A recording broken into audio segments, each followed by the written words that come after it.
Hello guys, কেমন আছেন আপনারা? আশা করি যে যেখানে আছেন ভালো আছেন। তো এখানে আমি একটা ভেব বানাবো, তো সেজন্য একটা মেটালের ফগের বডি দিয়ে আমি একটা ভেবের শেপ বানিয়ে নিছি। তো এখান থেকে আমি আগে থেকেই সব করে রেখেছি। এখানে একটা বোতলের ঢাকনা, একটা লিথিয়াম ব্যাটারি এবং একটা কানেক্টর আগে থেকেই লাগিয়ে রেখেছি।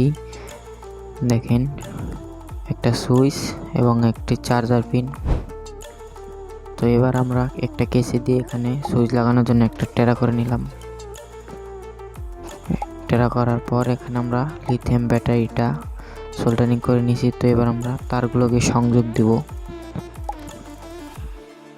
তো এবার আমাদের সুইচের সঙ্গে কানেকশন করার পালা। তো এখানে আমরা নেগেটিভ পজিটিভ দেখে সোল্ডারিং করে দিলাম।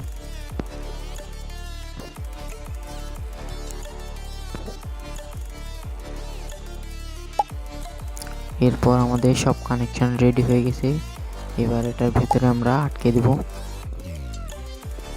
তো এখন আমাদের কানেকশন রেডি। এরপর একটা কানেক্টর, চার্জার কেবল, একটা রেজিস্টার এবং দুইটা ডায়োড নিয়ে এটাকে আমরা সংযোগ করে দেবো এবং একটি রেড এলইডি নিব। তো এলইডির সঙ্গে আমরা রেজিস্টার সোল্ডারিং করে দিয়েছি এবং ডায়োডও লাগিয়ে দিয়েছি। তো এবার আমাদের এই দুটার কানেকশন করার পালা। তো এখন আমি ফটাফট কানেকশন করে দেব। তো এরকমভাবে কানেকশন করার পর আমাদের পজিটিভ ওয়্যারটাও আমরা এখানে লাগাই দিব। আমাদের সব কানেকশন করা রেডি।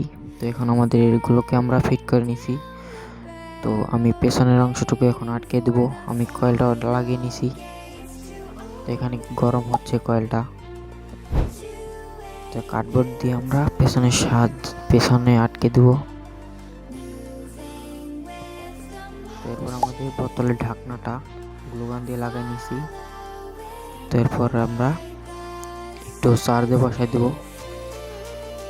তার আগে আমরা এখানে একটু তোলা লাগাই দিব এবং ফ্লেভার ভরে নেব। তো ফ্লেভারটাও আমি বাড়িতেই বানিয়েছি। স্টিং এবং গ্লিসিন পরিমাণ মতো মিশিয়ে এটাকে আমি বানিয়েছি। তো এবার আমরা ফ্লেভার অ্যাড করে দিয়েছি। তো এখন দেখছেন এটা কিন্তু গরম হয়ে ওখানে দেখা যাচ্ছে। তো এটা আমি পাওয়ার ব্যাংক বানিয়েছি, এটা দিয়ে এখন চার্জ দেব। তো ভিডিও ভালো লাগলে একটি লাইক অবশ্যই দিবেন এবং সাবস্ক্রাইব করবেন।